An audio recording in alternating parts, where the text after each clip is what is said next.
உலகின் மிக முக்கியமான பாதுகாப்பு கூட்டணியான நேட்டோவின் கூட்டம் நெதர்லாந்தில் இன்று நடைபெறுகிறது.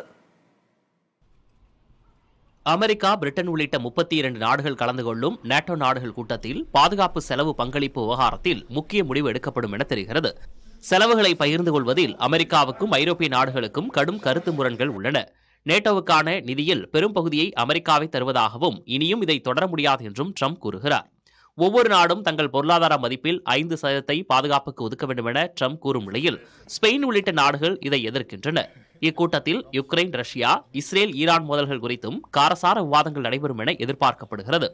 அமெரிக்க அதிபர் ட்ரம்ப், பிரிட்டன் பிரதமர் ஸ்டார்மர், பிரான்ஸ் அதிபர் மேக்ரோன் உள்ளிட்ட தலைவர்கள் வருவதால் 1800 கோடி ரூபாய் செலவில் மிகப்பெரிய அளவில் பாதுகாப்பு ஏற்பாடுகள் செய்யப்பட்டுள்ளன. த ஹேக் நகரத்தில் 10,000 ராணுவத்தினர், காவல்துறையினர் பாதுகாப்பு பணியில் ஈடுபடுத்தப்பட்டுள்ளனர். ஹெலிகாப்டர்கள், விமானங்கள் மூலம் பாதுகாப்பு வழங்கப்படுகிறது.